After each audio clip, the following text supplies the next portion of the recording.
Astaghfirullah. Bismillahirrahmanirrahim. Assalamualaikum warahmatullahi wabarakatuh.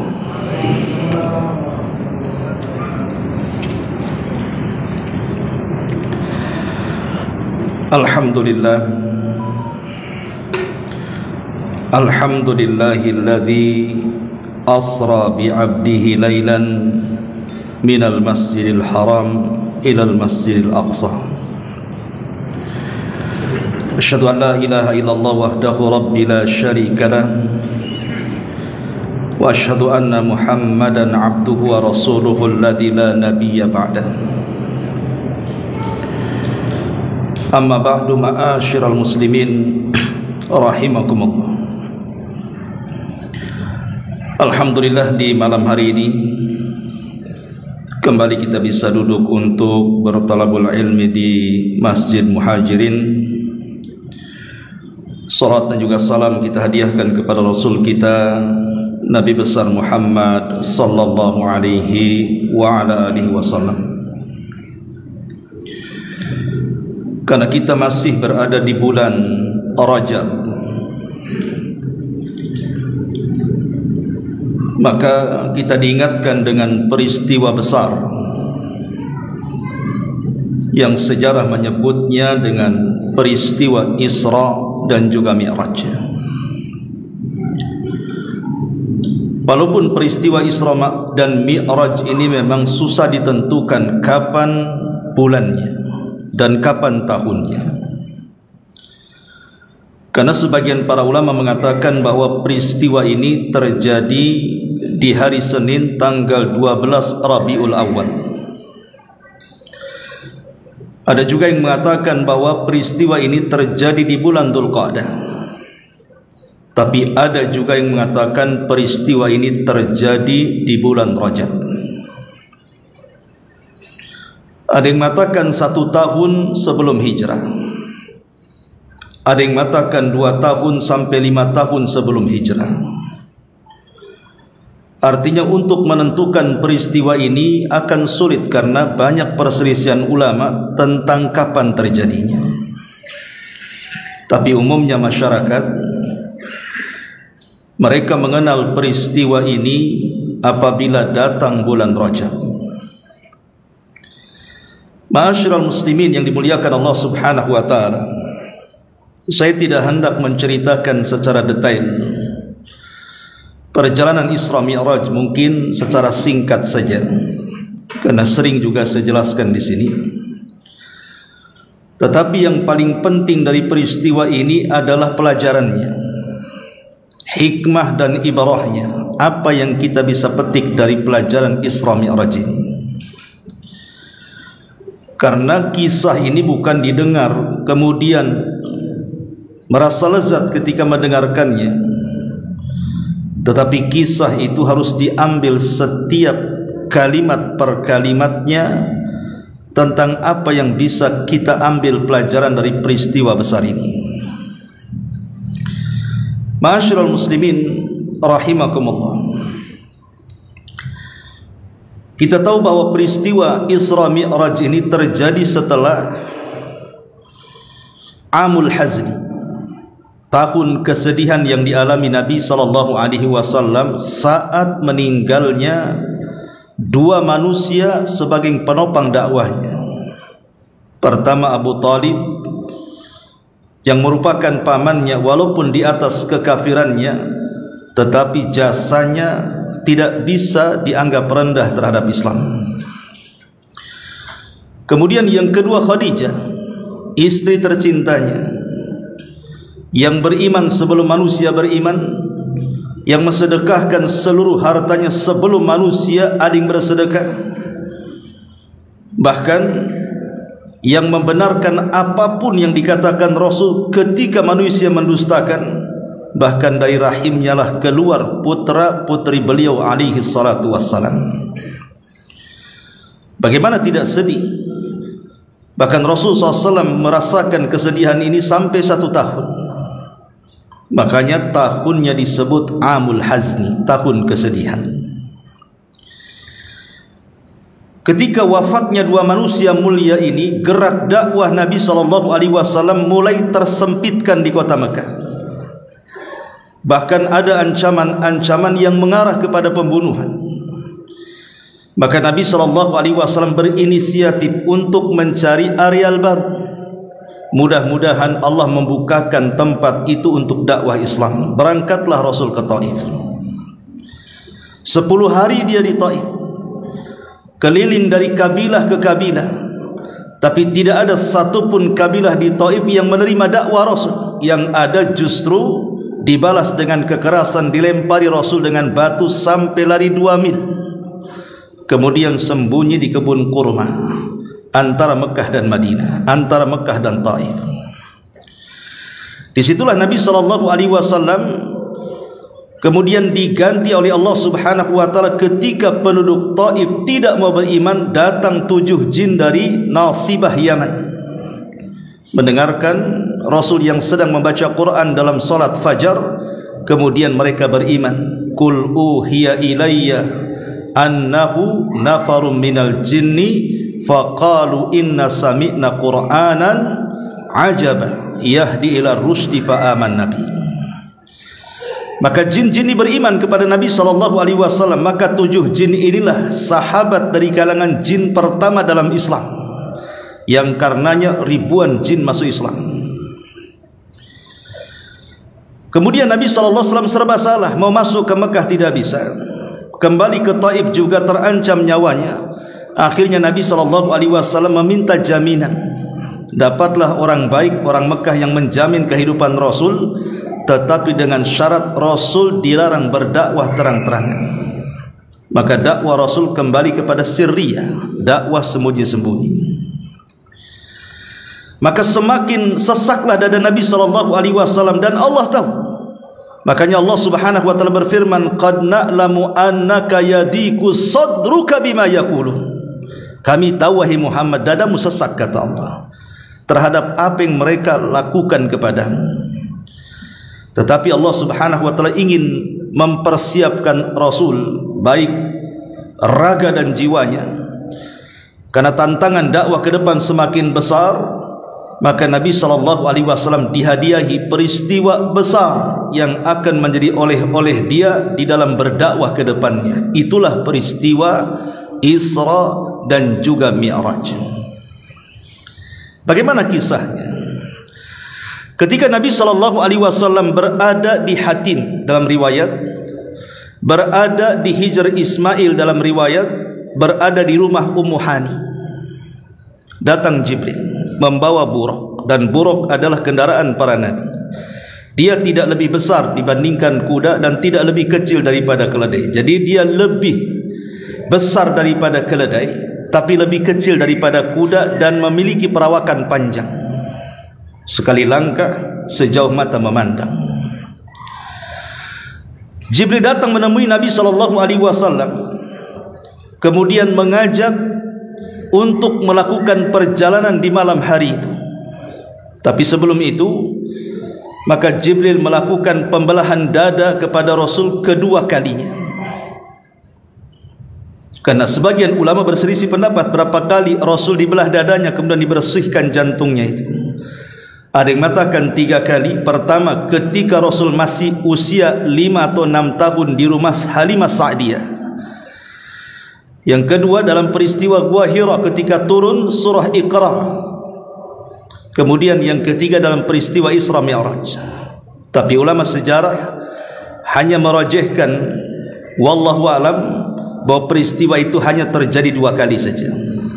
Pertama, ketika Rasul berada di rumah Halimah Sa'diyah dalam pangkuan ibu susu beliau di usia 5 atau 6 tahun. Dan yang kedua dalam peristiwa Isra Mi'raj ini. Setelah kemudian dibelah dadanya, diambil jantungnya, dibersihkan di bejana emas dengan air Zam-Zam, kemudian dimasukkan iman dan hikmah dan kebijaksanaan Allah ke dalam jantung Rasul, kemudian ditutup kembali. Kenapa harus dibersihkan? Karena Rasul akan melihat peristiwa yang belum pernah dilihat siapapun. Harus ada kesiapan jiwa, makanya dibersihkan jiwanya. Setelah itu kemudian Rasul dibawa untuk menunggangi buraq. Maka berangkatlah Nabi SAW dengan Jibril. Peristiwa yang disebut dengan Isra. Isra itu perjalanan yang dilakukan di malam hari. Bahasa Arabnya disebut Isra. Maka berangkatlah Rasul dari Makkah Al-Mukarramah menuju Baitul Maqdis, Palestina. Tentu kalau perjalanan biasa, ada yang mengatakan di zaman itu menggunakan unta dari Mekah ke Palestina itu sekitar 40 hari. Berarti kalau pulang pergi sekitar 80 hari, 2 bulan lebih. Tapi bisa ditempuh dengan perjalanan sesingkat-singkatnya hanya separuh malam saja. Ketika Nabi SAW kemudian naik ke atas buraq, langsung melesat menuju Baitul Maqdis. Sesampainya di Baitul Maqdis, rupanya sudah ditunggu di Masjidil Aqsa para nabi. Mereka datang dengan ruh-ruh mereka, karena bagaimanapun jasad mereka sudah dikubur, sehingga ruh-ruhnya hadir di masjid itu dan digambarkan kepada Rasul bahwa para nabi sedang berada di belakangnya. Bagaimana caranya? Allahu a'lam. Allah ala kulli syai'in qadir. Kemudian Nabi SAW diperintahkan oleh para nabi untuk menjadi imam.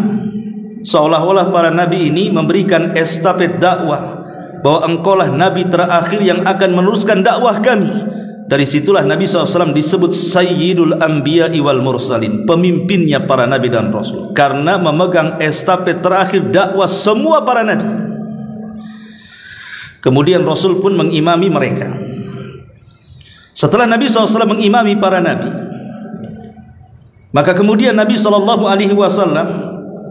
sebelum naik ke atas dengan peristiwa yang kedua yang disebut dengan Mi'raj, maka didatangkan kepada Nabi 2 minuman. Pertama khamar, dan yang kedua madu, dalam riwayat susu.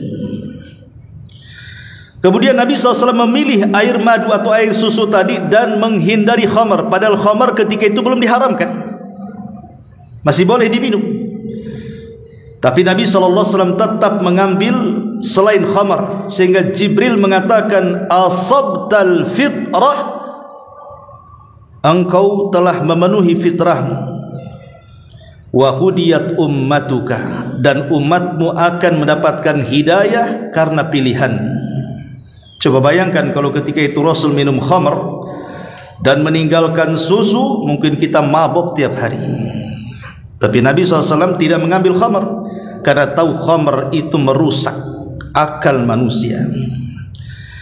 Maka mulailah Nabi SAW melakukan perjalanan yang disebut dengan Mi'raj. Perjalanan Mi'raj ini tidak dengan buraq, karena buraq itu binatang bumi. Rasul menambatkan buraq itu di dinding yang sekarang dikenal dengan dinding ratapan, yang menjadi tempat ibadahnya orang-orang Yahudi.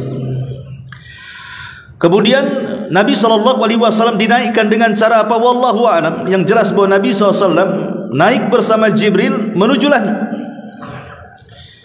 Di langit pertama, Nabi SAW meminta izin kepada penjaga pintu langit, karena langit itu berbentuk bangunan, ada pintunya, dan pintu langit itu selaras dengan Masjidil Aqsa.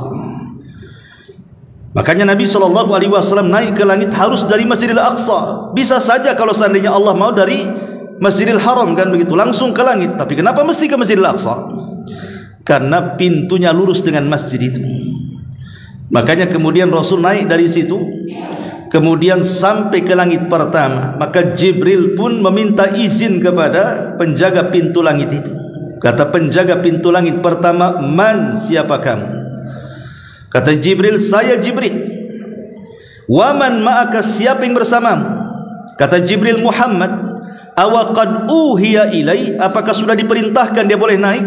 Kata Jibril, na'am, ya. Maka dibukakanlah pintu langit itu. Naiklah kemudian Rasul ke langit pertama. Disitulah Rasul diperjumpakan dengan Nabi Allah Adam alaihi salatu wassalam. Kata Jibril, salim ala Adam abika ya Muhammad, ucapkan salam kepada bapakmu Adam. Maka Rasul mengatakan, assalamu alaikum ya Adam. Maka Adam menjawab, waalaikumsalam warahmatullahi wabarakatuh, marhaban bibnin salih wa nabiyyin salih. Selamat datang wahai putraku yang baik dan nabiku yang baik. Kemudian Nabi SAW melihat Adam. Apabila dia melihat ke kanan, dia tersenyum. Apabila dia melihat ke kiri, dia menangis. Kemudian dia bertanya kepada Jibril, kenapa dengan Adam itu? Maka Jibril mengatakan, Adam melihat ke kanan karena melihat anak keturunannya yang dimasukkan Allah ke dalam sorga, dia pun tersenyum bahagia. Apabila melihat ke kiri, ada dari anak keturunannya yang dimasukkan Allah ke dalam neraka, dia pun menangis sedih. Akhirnya Nabi pun naik lagi melesat ke langit yang kedua, dan jarak satu langit ke langit berikutnya itu menurut riwayat Abdullah ibn Mas'ud sejarak 500 tahun perjalanan. Naiklah ke langit kedua. Di langit kedua, Jibril ditanya lagi oleh penjaga pintu langit kedua, man, siapa anda? Kata Jibril, saya Jibril. Wa man ma'aka, dan siapa yang bersamamu? Kata Jibril, Muhammad. Awa qad uhiya ilai, sudah diperintah dia? Sudah. Dibukalah pintu langit itu. Naiklah ke langit kedua, diperjumpakan dengan dua nabi. Pertama Isa bin Maryam, dan yang kedua Yahya putra Zakaria. Kata Jibril, salim alaihima, ucapkan salam kepada dua nabi itu wahai Muhammad. Maka Rasul pun mengucapkan salam. Kemudian dijawab salam, mereka mengatakan, marhaban bi akhin salihin wa nabiyyin salih. Selamat datang saudaraku yang baik dan nabiku yang baik. Kemudian Rasul pun naik ke langit ketiga, sama meminta izin kepada penjaga pintu langit. Kemudian di langit ketiga diperjumpakan dengan Nabi Allah Yusuf alaihi salatu wassalam, yang diberikan separuh ketampanan Adam alaihi salatu wassalam. Maka setelah kemudian mengucapkan salam kepada Nabi Yusuf dan dijawab, dan Yusuf mengatakan, marhaban bi akhin salih wa nabiyyin salih, selamat datang wahai saudaraku yang baik dan nabiku yang baik. Maka Rasul naik lagi ke langit yang keempat. Disitulah diperjumpakan dengan Idris alaihi salatu wassalam, yang Allah angkat dari bumi ke langit keempat. Wa rafa'nahu makanan aliyya, kami angkat Idris ke tempat yang tinggi, maksudnya ke langit keempat. Kemudian setelah mengucapkan salam, dijawab salam, Idris pun mengucapkan marhaban bi akhin salih wa nabiyyin salih, selamat datang saudaraku yang baik dan nabiku yang baik. Akhirnya Rasul pun naik ke langit kelima. Disitulah diperjumpakan dengan Nabi Allah Harun alaihi salatu wassalam, saudara Musa alaihi salam. Kemudian naik ke langit yang keenam, dijumpakan dengan Nabi Musa. Dijumpakan dengan Nabi Musa, yang nanti Nabi Musa ini akan berperan dalam peristiwa ini. Ketika Nabi SAW disyariatkan 50 waktu solat, akhirnya menjadi 5 waktu solat. Itu ada peran Nabi Musa di sini. Makanya kalau kita lihat Al-Quran itu kebanyakan kisah-kisahnya menceritakan tentang kisah dan kaumnya Bani Israel, seolah-olah ada ikatan antara kita kaum muslimin dengan Bani Israel. Maka kemudian setelah itu naik ke langit terakhir, langit ketujuh, berjumpa dengan Nabiullah Ibrahim alaihi salatu wassalam, di mana Rasul melihat muka Ibrahim persis seperti muka dia. Tidak ada nabi yang persis perawakannya dan mukanya melebihi Ibrahim dengan dirinya. Dan dia lihat banyak anak-anak yang bermain di sekitarnya. Ketika ditanya itu anak-anak siapa, itulah anak-anak orang kafir yang meninggal sebelum balik. Ma'asyiral muslimin yang dimuliakan Allah Subhanahu wa taala. Kemudian setelah itu Rasul dibawa oleh Jibril ke alam para malaikat. Karena peristiwa Isra itu Rasul melewati 3 alam. Alam manusia, alam malaikat, dan alam ketuhanan. Diajaklah Nabi SAW ke Baitul Ma'mur. Baitul Ma'mur itu kiblatnya para malaikat. Satu hari yang tawaf di Baitul Ma'mur itu 70.000 malaikat. Kemudian mereka pun pergi setelah tawaf dan tidak akan pernah kembali. Besoknya datang malaikat dengan jumlah yang sama 70.000, kemudian tawaf, kemudian kembali dan pergi, kemudian tidak kembali, dan begitu seterusnya, saking banyaknya malaikat. Makanya Allah mengatakan, wa ma ya'lamu junuda rabbika illahu wa ma huwa illa dzikra lil bashar. Tidak ada yang tahu jumlah tentara Allah kecuali Dia sendiri, Allah Subhanahu wa taala. Maka Jibril di Baitul Ma'mur inilah berubah wujud menjadi Jibril yang asli dengan 600 sayap. Itulah yang kemudian difirmankan oleh Allah Subhanahu wa taala dalam suratul Najm, laqad ra'ahu nazlatan ukhra inda sidratil muntaha, di mana Rasul melihat Jibril kedua kalinya. Pertama saat antara diangkat Nabi dan diangkat Rasul, yang kedua di Baitul Ma'mur diperlihatkan wujud asli Jibril alaihi salatu wassalam, malaikat yang memiliki 600 sayap, yang satu sayap terbentang di antara ufuk barat dan timur. Ma'asyiral muslimin yang dimuliakan Allah Azza wa Jalla, dari sini Jibril meminta maaf kepada Rasul tidak bisa mengantar, karena alamnya bukan alam para malaikat lagi, sudah itu alam ketuhanan, Sidratil Muntaha, akhir daripada ilmu seluruh makhluk. Maka Nabi SAW kemudian diberikan raf-raf, semacam sayap begitu. Raf-raf itu diletakkan di bahunya, kemudian diterbangkan Allah sampai ke Sidratil Muntaha.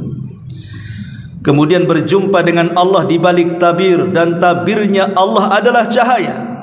Makanya ketika Rasul ditanya, atau Aisyah radhiyallahu anha ditanya, apakah Rasul melihat Rabbnya dalam peristiwa Isra Mi'raj itu, maka Aisyah mengatakan, Rasul pernah mengatakan, nurun inni ara, cahaya yang aku lihat. Artinya Rasul tidak bisa melihat langsung zat Allah karena terhalang dengan tabir.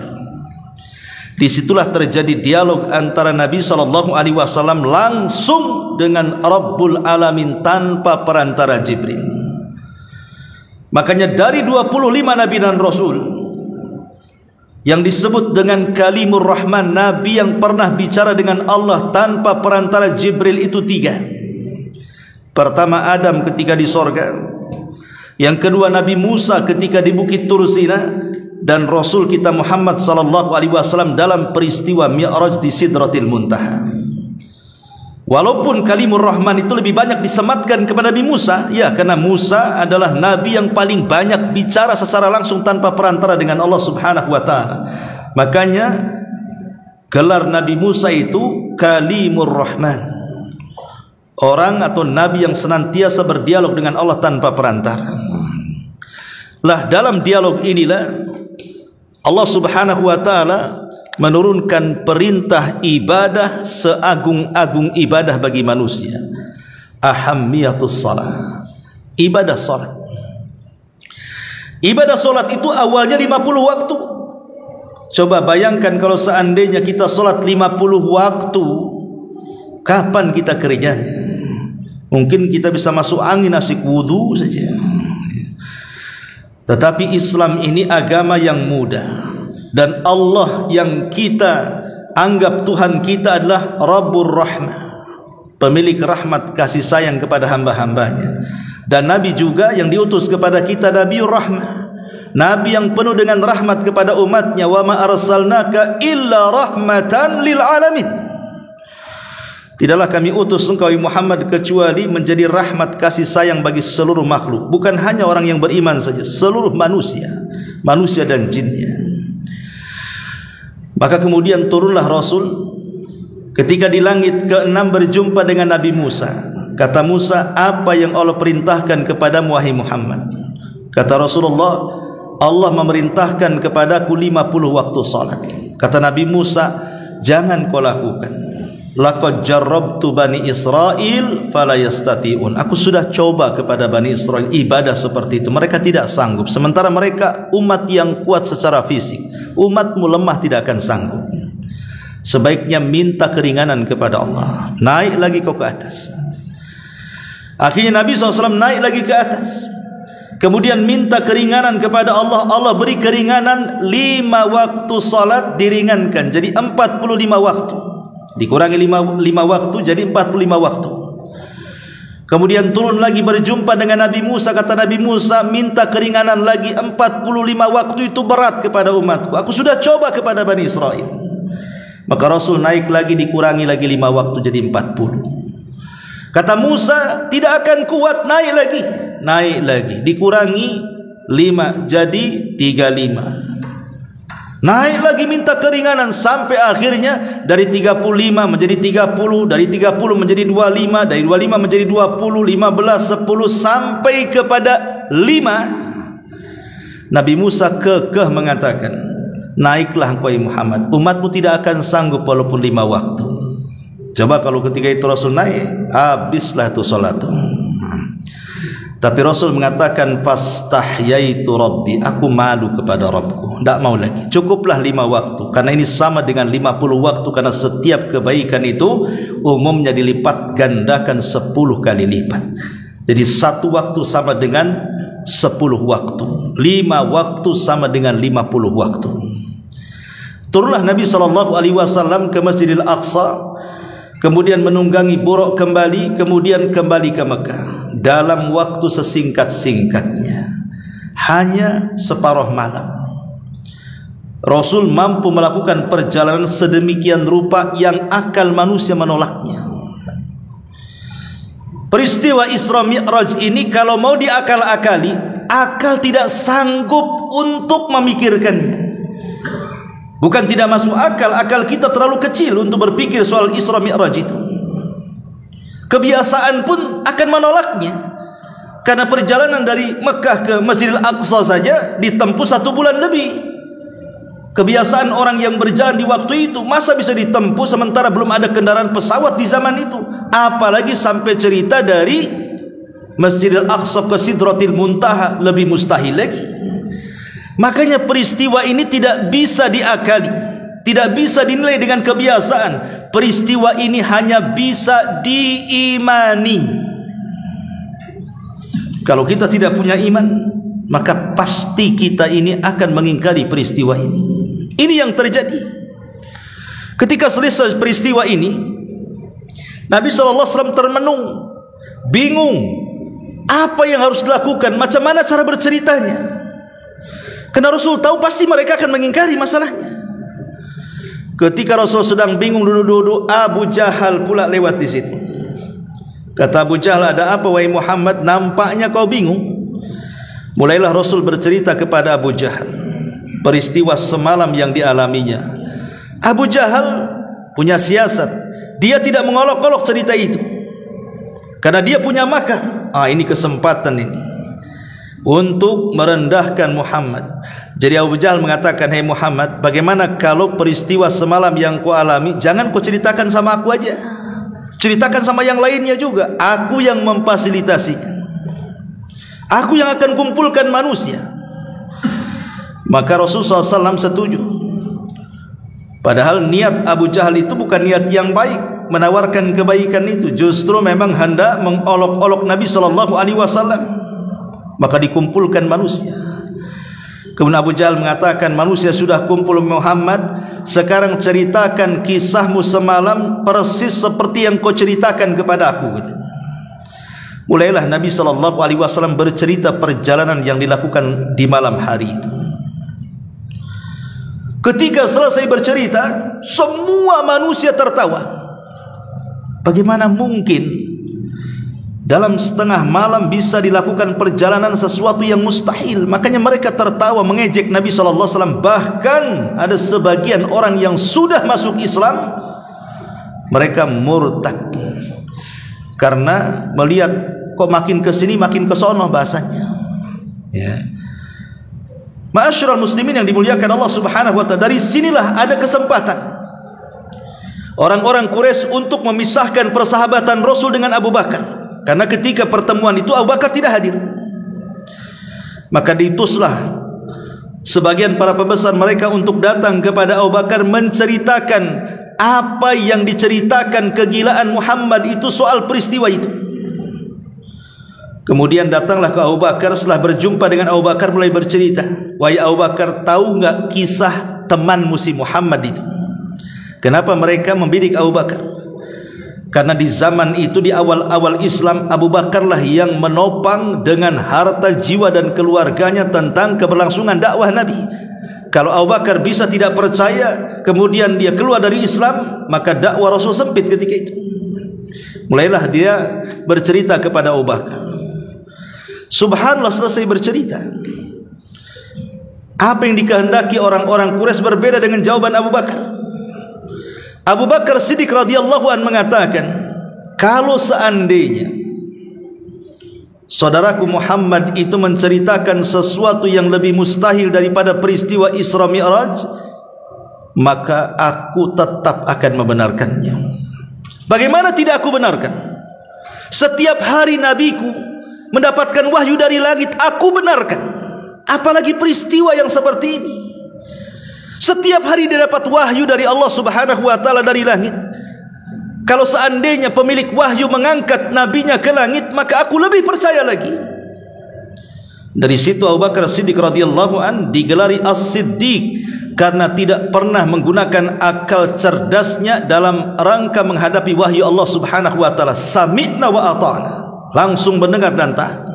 Subhanallah, rajulun azim, orang yang agung Abu Bakar ini. Percontohan semua manusia.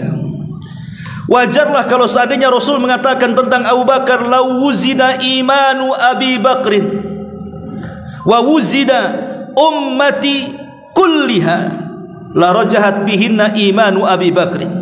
Kalaulah keimanan Abu Bakar ditimbang dan seluruh umat ini keimanannya ditimbang di neraca satunya, tentu keimanan Abu Bakar jauh lebih berat dibandingkan keimanan seluruh manusia selain Nabi sallallahu alaihi wasallam. Kenapa?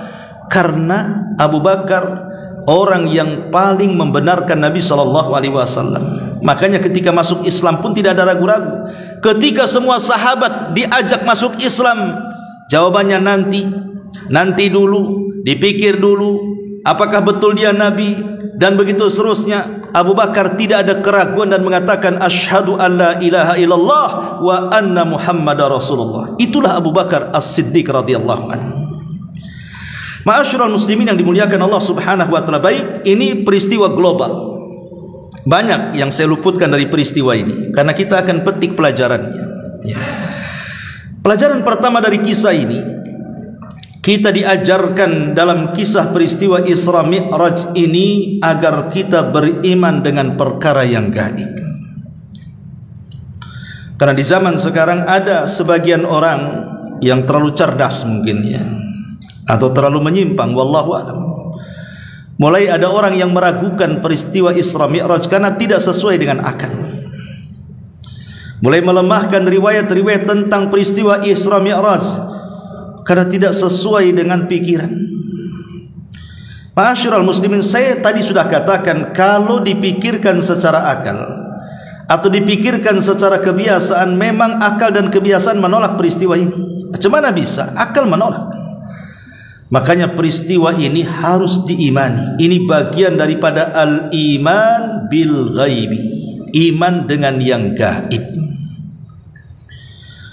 Bagaimana caranya Rasulullah SAW bisa melakukan peristiwa Isra, perjalanan yang ditempuh sesingkat-singkatnya sampai dari Masjidil Aqsa ke Sidratil Muntaha juga sama. Ini perkara gaib, hanya Allah yang tahu. Tapi yang jelas bahwa ini bukan mimpi. Kalau mimpi nggak ada gunanya. Orang mimpi bisa kemana aja. Makanya peristiwa ini birruhi wal jasad, dilakukan dengan ruh dan jasad, bukan dengan ruh saja. Kalau ruh ya berarti mimpi. Kalau mimpi kita aja bisa macam-macam dalam mimpi kita. Tapi karena ini birruhi wal jasad, maka ini mukjizat terbesar yang diberikan Allah kepada Rasul yang tidak diberikan kepada para nabi sebelumnya. Dan iman dengan yang gaib ini penting dalam kehidupan kita. Karena dalam peristiwa Isra Mi'raj itu kan Rasul melintasi berbagai macam makhluk yang Allah ciptakan di langit. Dia menembus langit pertama, kedua, ketiga sampai ketujuh, berjumpa dengan para nabi, berjumpa dengan para malaikat, melihat Baitul Ma'mur, melihat sorga, melihat neraka. Semua diperlihatkan. Ini kan perkara gaib. Makanya kenapa Allah Subhanahu wa taala memulakan di awal surah dalam Quran surah Al-Baqarah itu, ciri-ciri orang-orang yang bertakwa adalah alladzina yu'minuna bil ghaib. Mereka orang yang bertakwa itu orang-orang yang beriman dengan yang gaib. Karena pengaruh beriman yang gaib itu akan luar biasa. Allah itu gaib. Siapa yang pernah melihat Allah?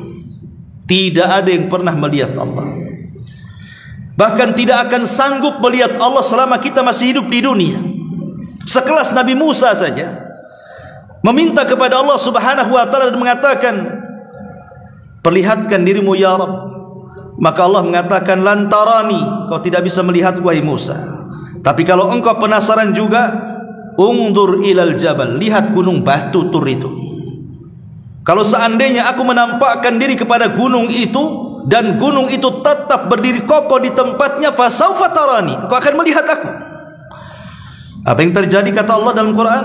Falamma tajalla rabbuhu lil jabali ja'alahu dzakka wa sara Musa sa'iqa. Ketika Allah menampakkan dirinya ke hadapan gunung yang sangat kokoh, yang penuh dengan bebatuan itu, tiba-tiba gunung itu bergegar kemudian hancur berantakan. Musa terkejut sampai pingsan. Ketika dia sudah tersadar, dia mengatakan, tubtu ilaika, aku tobat ya Rabb, aku tidak akan meminta dirimu untuk ditampakkan. Tetapi Allah bisa dilihat kapan? Kelak ketika kita di sorga. Dan itu nikmat terbesar yang Allah anugerahkan kepada kita. Ma'asyiral muslimin rahimakumullah. Makanya kalau orang beriman dengan yang gaib, terutama beriman kepada Allah Subhanahu wa taala pertama, maka kita akan merasa diawasi Allah, diawasi oleh zat yang gaib. Tertanamlah sifat muraqabah, sehingga dalam bicara dan tingkah laku pun kita berhati-hati karena merasa dilihat. Yang kedua, tertanam sifat takut. Takut kalau seandainya setiap gerak-gerik kita diawasi Allah, kemudian Allah Subhanahu wa taala mengirimkan balanya kepada kita dengan kemaksiatan yang kita lakukan. Dari sini ada dorongan untuk senantiasa melaksanakan ketaatan dan menjauhi kemaksiatan, karena rasa takut dari beriman ke yang gaib tadi. Dan muncullah tumakninatun nafsi, jiwa akan tenang. Kalau kita yakin adanya Allah Subhanahu wa taala walaupun gaib, jiwa kita akan tenang. Kenapa? Karena kita akan terus diawasi Allah, di mana semua hajat-hajat kita tinggal minta kepada zat yang gaib, Allah Subhanahu wa taala. Sehingga timbullah takwa, timbullah tazkiyatun nafas, dan begitu seterusnya. Karena begini ikhwatu fiddin yang dimuliakan Allah Subhanahu wa taala, perkara gaib ini kan macam-macamnya. Kita pakai logika dulu. Jangankan cerita agama, cerita kita saja sehari-hari. Saya di hadapan Anda, bagi saya depan Anda itu adalah perkara yang tidak gaib. Saya menghadap Anda, saya lihat Anda, berarti di depan saya tidak gaib, tapi di belakang saya gaib. Saya nggak lihat ke belakang. Sama juga dengan Anda di sini, di belakang Anda gaib bagi Anda, tapi Anda tidak akan gaib ketika melihat ke arah saya. Tapi saya bisa melihat ke belakang Anda sebagaimana Anda bisa melihat ke belakang saya. Yang gaib bagi saya nampak bagi Anda, yang gaib bagi Anda nampak bagi saya. Itu di dunia saja kan, logikanya kan begitu. Atau contoh kita sendirian.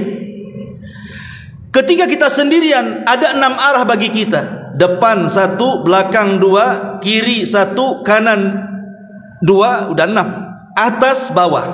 Berarti arah kita itu ada 6 kan. Atas, bawah, depan, belakang, samping kiri, samping kanan. Dalam satu waktu bisa kita melihat ke 6 arah? Tidak bisa.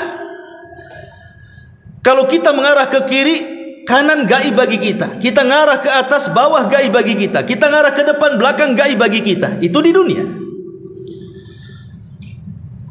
Zaman juga sama. Apa yang sudah lewat menjadi gaib bagi kita. Apa yang akan datang memang gaib, belum tahu kita apa yang akan terjadi. Ya sekarang ini yang tidak gaib bagi kita. Lah ini perkara di tengah-tengah manusia saja. Kita tidak bisa gitu menembus kegaiban-kegaiban yang ada di sekeliling kita. Dan itu harus kita imani, karena kita rasakan memang ada yang gaib itu. Karena orang-orang itu kan mereka mentasbih, menyerupakan kehidupan yang nyata dengan kehidupan yang gaib itu, seolah yang gaib nggak ada. Loh, buktinya ada gaib itu. Yang belakang saja kita tahu, sejengkal di bawah tanah aja kita nggak tahu. Dari sini Allah mengatakan, wa ma utitu minal ilmi illa qalila. Tidaklah Allah memberikan pengetahuan kepada kita kecuali sedikit yang Allah berikan. Banyak yang gaib dari kita. Kenapa kita tidak beriman dengan yang gaib? Ma'asyiral muslimin, kalau Allah Subhanahu wa taala memberangkatkan Rasul sallallahu alaihi wasallam dalam peristiwa besar Isra Mi'raj itu, kemudian kita ingkari, maka Anda mengingkari qudratullahi azza wajalla, kemampuan Allah Subhanahu wa taala. Hari-hari kita bisa melihat kemampuan Allah. Bagaimana Allah terbitkan matahari dari arah timur, tenggelam di barat. Siapa yang bisa melakukannya? Tidak ada yang bisa melakukannya. Sekelas Namrud yang mengaku Tuhan, ketika Ibrahim berdebat dengan Namrud dan mengatakan, wahai Namrud, Tuhanku mendatangkan matahari dari arah timur, fa'ti biha minal maghrib. Kau datangkan dari barat sekarang. Fabuhital ladzi kafar. Kalau dalam pandangan kita alam semesta saja itu merupakan qudratullah, kuasa Allah. Allah bisa menciptakan langit dengan ngambang tanpa tiang. Allah bisa menjalankan matahari setiap hari seperti itu. Kenapa Allah tidak sanggup memperjalankan Nabi dari Masjidil Haram ke Masjidil Aqsa ke Sidratil Muntaha? Wa ma qadarullaha haqqa qadri. Sesungguhnya mereka tidak benar-benar mengagungkan Allah Subhanahu wa taala dengan sebenar-benar pengagungan. Kalau orang mengagungkan Allah, maka kita harus yakin dengan peristiwa ini. Ma'asyiral muslimin yang dimuliakan Allah Subhanahu wa taala, ini yang pertama, ditanamkan kepada kita al-imanu bil ghaib. Yang kedua, pelajaran Isra Mi'raj ini menjelaskan kepada kita tentang ahammiyatus salati, tentang pentingnya salat, ikhwan. Karena oleh dalam peristiwa ini adalah salat. Dan kalau kita bicara tentang salat, salat adalah Isra dan salat juga adalah Mi'raj. Bagaimana kita katakan salat itu Isra dan salat itu Mi'raj? Setiap hari kita mengadakan Isra Mi'raj. 5 waktu lagi kita mengadakan Isra Mi'raj dalam salat kita. Salat disebut Isra karena dalam salat kita, di permulaan syariat salat, kemana kiblat kita? Ke Baitul Maqdis. Permulaan salat itu ke Baitul Maqdis, bukan ke Masjidil Haram.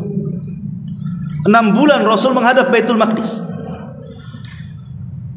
Bahkan kemudian Nabi SAW menggunakan burak dari Masjidil Haram ke Masjidil Aqsa, menuju Masjidil Aqsa dengan burak untuk menetapkan bahwa itu kiblat kaum muslimin. Bahkan setelah hijrah juga masih menghadap kiblat. Kemana? Ke Baitul Maqdis, bukan ke Masjidil Haram. Baru setelah Nabi SAW, karena ketika itu juga ingin melembutkan orang-orang Yahudi juga supaya masuk Islam, tapi orang Yahudi semakin jauh dari Islam dan musuh Islam, maka Nabi SAW mulai mengarahkan kiblatnya tidak lagi ke Masjidil Aqsa, tapi minta kepada Allah untuk dikembalikan ke Masjidil Haram. Dari sini Allah mengatakan, qad nara taqalluba wajhika fis sama falanwalliyannaka qiblatan tardaha. Jadi salat itu juga bagian daripada Isra, karena Baitul Maqdis itu sempat menjadi kiblat kaum muslimin. Bahkan Baitul Maqdis bukan hanya tempat Isra-nya Nabi, tapi Baitul Maqdis adalah tempat yang sangat diagungkan dalam Islam. La tushaddur rihal illa ila thalathati masajid. Tidak boleh Anda melakukan safar dalam niat ibadah kecuali 3 masjid. Salah satunya Masjidil Aqsa. Dan masjid ini walaupun hari ini dikuasai Yahudi, tapi nanti di akhir zaman akan kembali ke tangan kaum muslimin. Walaupun orang Yahudi sekarang menguasai Masjidil Aqsa, tapi satu hari nanti kaum muslimin akan menguasai, baik dengan cara lembut ataupun keras, dari tangan-tangan orang Yahudi. Karena di akhir zaman nanti tentara kaum muslimin berporos di Masjidil Aqsa, Palestina. ketika kekuasaan kaum muslimin di tangan Al-Mahdi Al-Muntadhar Muhammad ibn Abdullah, maka kekuatan kaum muslimin justru berporos di Palestina. Tunggu saja ada waktunya di mana kita juga akan salat di situ insyaallah. Ma'asyiral muslimin yang dimuliakan Allah Subhanahu wa taala. Adapun peristiwa salat disebut Mi'raj karena salat itu wasilah untuk Mi'raj. Dalam peristiwa Mi'raj Allah berjumpa dengan Allah. Maka dalam salat juga hakikatnya kita berjumpa dengan Allah Subhanahu wa taala. Selain salat Anda tidak akan bisa berjumpa dengan Allah. Makanya Allah Subhanahu wa taala mengatakan, "Wa innaha lakabiratun illa 'alal khashiin alladzina yadunnuna annahum mulaqu rabbihim." Sesungguhnya salat itu berat kecuali bagi orang-orang yang khusyuk. Siapa orang yang khusyuk itu kata Allah? Orang yang dalam hatinya yakin dia sedang berjumpa dengan Rabbnya, kata Allah. Jadi salat itu adalah mi'raj, perjalanan kita untuk berjumpa dengan Allah Subhanahu wa taala. Kita berjumpa dengan Allah di saat salat kita, karena aqrabu ma yakunu bainal 'abdi wa rabbih fi sujudihi. Kedekatan seorang hamba dengan Rabbnya saat kita sedang sujud. Itulah paling dekat Allah dengan kita. Ma'asyiral muslimin wal muslimat rahimani wa rahimakumullah. Maka salat penting dalam peristiwa ini. Dan Umar bin Khattab radhiyallahu anhu mengatakan tentang salat, la hadza fil Islam liman taraka salat. Tidak ada bagian dalam Islam orang yang meninggalkan salat. Karena salat itu imaduddin, tiangnya agama. Rasul mempermisalkan salat itu bagaikan bangunan. Rukun Islam itu bagaikan bangunan, bagaikan tenda seperti ini. Tiang tengahnya itu salat, pasak-pasaknya itu puasa, zakat, haji. Tenda secara keseluruhan itu syahadatain. Kalau pasak tercabut, yang penting tiang tengah tidak roboh, tidak akan roboh tenda itu. Pasak kedua tercabut, tidak akan roboh tenda itu. Pasak ketiga tercabut, tidak akan roboh tenda itu. Walaupun pasak-pasak yang tiga tertancap, coba yang tiang tengahnya roboh, maka robohlah syahadatain itu. Itulah yang disebut dengan as-salatu imaduddin. Salat itu tiangnya agama. Selama salat maka masih ada Islam di badan kita. Ketika kita meninggalkan salat, maka tidak ada agama bagi kita. La hadda fil Islam liman taraka salat. Karena salat imaduddin. As-salatu quwwatuddin. Salat itu kekuatan agama. Ingat ketika menceritakan tentang kisah Al-Mahdi saat menyerang Dajjal dan orang-orang Yahudi dipimpin Isa bin Maryam. Sedang apa mereka?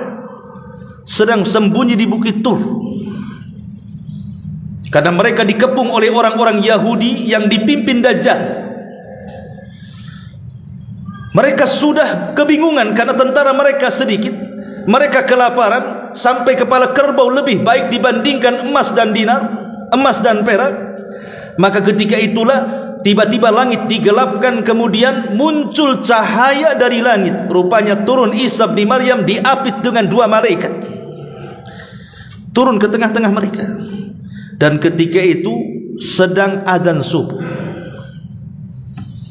Setelah adzan subuh, Isa bin Maryam menemui mereka. Imam Mahdi dan pasukan kaum muslimin kenal itu Isa bin Maryam. Dari mana? Dari sifat-sifat yang disabdakan Rasul kepada mereka. Sehingga mereka mengatakan, taqaddam ya ruh Allah, silahkan wahai ruh Allah, imami kami. Tapi Isa bin Maryam tidak. Setiap kaum ada imamnya. Kaulah yang menjadi imam. Imam Mahdi menjadi imam, Isa di belakang Imam Mahdi, kemudian melaksanakan sholat subuh.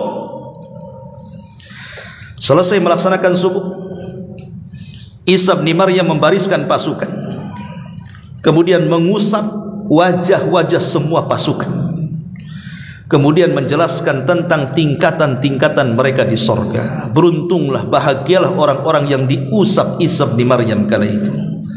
Karena Isa bukan hanya bicara masuk sorga, tapi bicara tingkatan di sorga. Kemudian Isa berikan 3 pilihan kepada mereka. Kata Isa, kalian tidak perlu berperang. Aku akan meminta kepada Allah untuk mendatangkan pasukan lain bukan kalian. Kalian cukup sabar saja, biar pasukan yang lain yang Allah datangkan yang akan menghancurkan Dajjal dan pasukannya. Atau yang kedua, kalian tidak perlu berperang. Saya akan meminta kepada Allah agar Allah mengirimkan bencana besar sehingga membunuh Dajjal dan orang-orang Yahudi dan pasukannya. Atau yang ketiga, kita perang. Saya yang akan memimpin kalian. Dan saya pastikan tangan-tangan orang Yahudi tidak bisa mengayunkan pedang-pedang mereka dan kalian tinggal tebas kepalanya.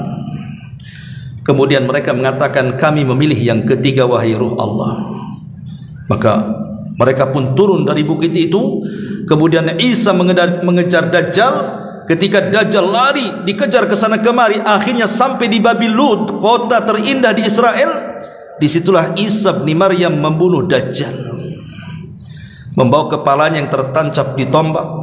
Maka ketika Dajjal sudah mati yang dianggap Tuhan orang-orang Yahudi di akhir zaman, orang Yahudi ciut sehingga kaum muslimin tinggal membantai mereka. Orang-orang Yahudi lari ke sana kemari.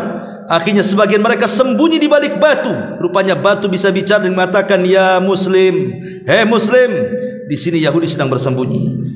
Maka dibantailah Yahudi itu. Tidak ada satupun makhluk Allah kecuali bicara, memberitakan di mana Yahudi berada, kecuali satu pohon yang tidak mau bicara.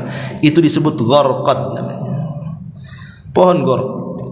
Makanya kenapa orang Yahudi Israel menanam pohon ini sebanyak-banyaknya, karena di sini bocor kepada mereka. Pohon gharqad namanya. Ya. Ma'asyiral muslimin yang dimuliakan Allah Subhanahu wa taala. Tapi lihat di sini, kemenangan Al-Mahdi dan pasukannya dilakukan setelah apa? Setelah sholat subuh. Ya, karena solat itu adalah quwwatuddin, kekuatan agama. Ada solat kuat agama, tidak ada solat lemah agama. Dan solat adalah silatun bainal abdi wa rabbih. Dia adalah hubung kait kita dengan Allah. Selama kita masih solat ikhwan, maka selama itu tali yang menghubungkan kita dengan Allah akan sampai kepada Allah. Tapi ketika kita meninggalkan solat, terputuslah tali itu. Sehingga kalau sudah terputus tali itu, maka Allah Subhanahu wa taala tidak akan memandang kita lagi. Ingat satu kisah yang pernah saya ceritakan. Ada seorang ibu-ibu bercerita, bertanya kepada salah seorang syekh di Riyadh sana. Kata ibu ini, syekh, aku punya anak-anak, dari kecil, remaja, dewasa, hidupnya tidak pernah bahagia. Macam-macam musibah diterima anak saya. Dan sekarang anak saya stroke, terbaring di kursi roda. Apakah anak saya terkena sihir wahai syekh? Tapi syekh tidak menjawab. Syekh hanya mengatakan, apakah putramu sholat wahai ibu? Maka ibu ini mengatakan, itulah masalahnya wahai syekh, anak saya tidak pernah sholat sejak kecil sampai sekarang. Maka syekh ini mengatakan, anakmu tidak terkena sihir, tapi anakmu terputus hubungannya dengan Allah Subhanahu wa taala. Itulah yang ditimpakan Allah kepada anakmu. Bagaimana tidak, orang yang meninggalkan sholat itu terlaknat. Bangun tidur dilaknat Allah, siang-siang dilaknat Allah, sore-sore dilaknat Allah, belum tidur dilaknat Allah, tidurnya pun terkena laknat Allah Subhanahu wa taala. Satu hari 5 kali dilaknat. Macam mana anakmu akan bahagia? Maka dari sini kita tahu hamiyatus salat. Di sini ada pentingnya salat, kan itu yang menghubungkan kita dengan Allah. Dan salat itu tuma'ninah, at-tuma'ninatu nafsi, tuma'ninatu nafsi. Salat itu yang membawa keterangan hidup, ikhwatu fillah. Makanya Rasul mengatakan kepada Bilal, ya Bilal, arihna bis salat. Ya Bilal, kita tenangkan jiwa kita dengan salat. Rasul menenangkan jiwa itu dengan salat. Bahkan Nabi SAW apabila ada masalah yang berat, yang besar, yang tidak bisa keluar dari masalah itu, apa kata Hudzaifah ibnul Yaman?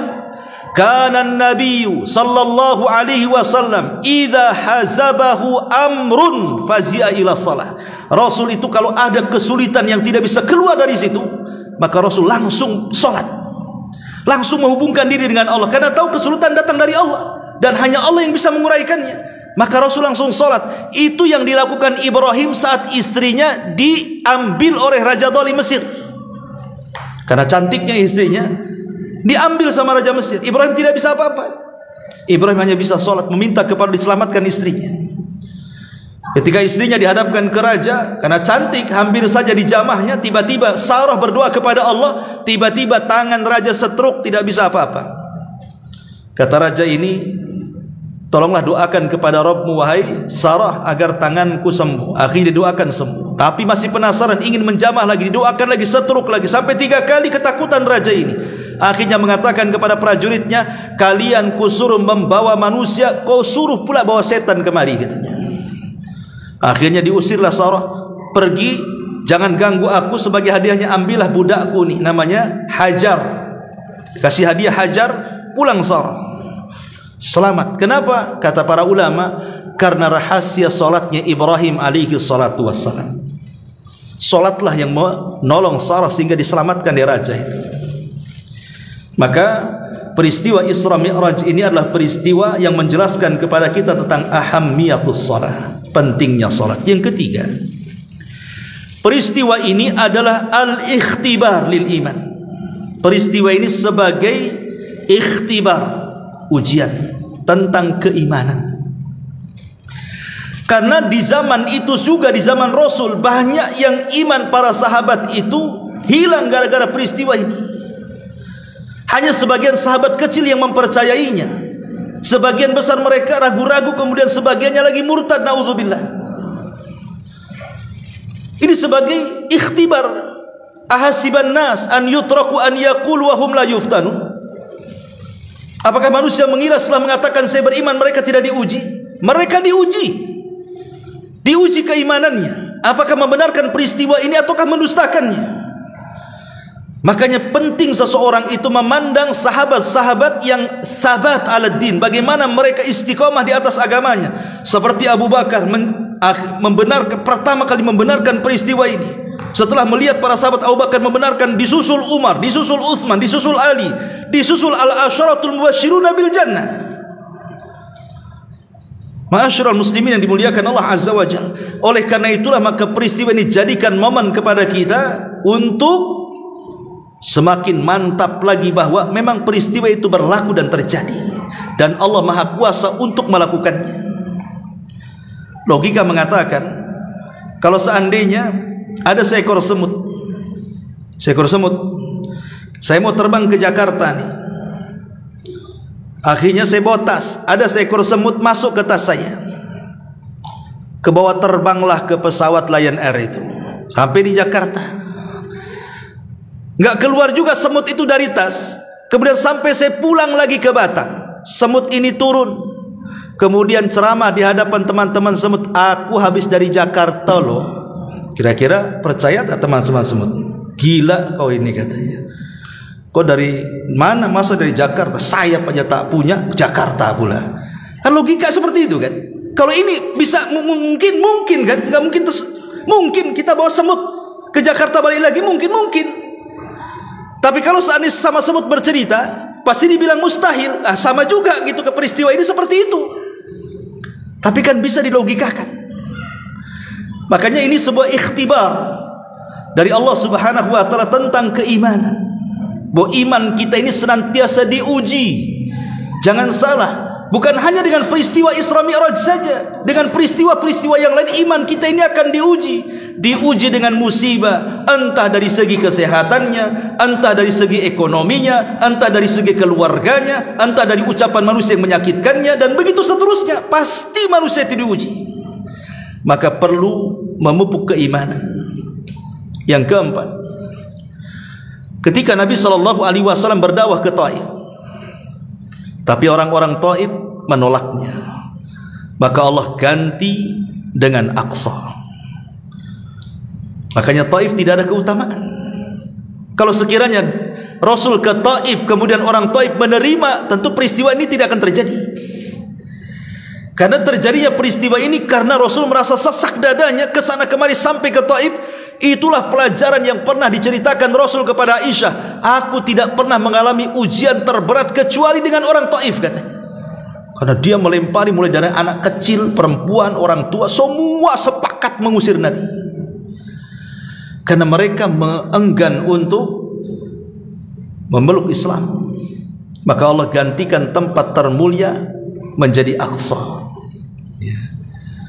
Bayangkan dalam peristiwa Taif itu, malaikat Jibril sampai datang menemui Nabi, membawa 2 malaikat penjaga bukit, dan mengatakan, "Hei Muhammad, coba kau ngomong saja 2 malaikat ini, maka 2 malaikat ini akan membawa 2 bukit yang mereka jaga untuk dibenturkan kepada mereka yang mengingkari dakwah."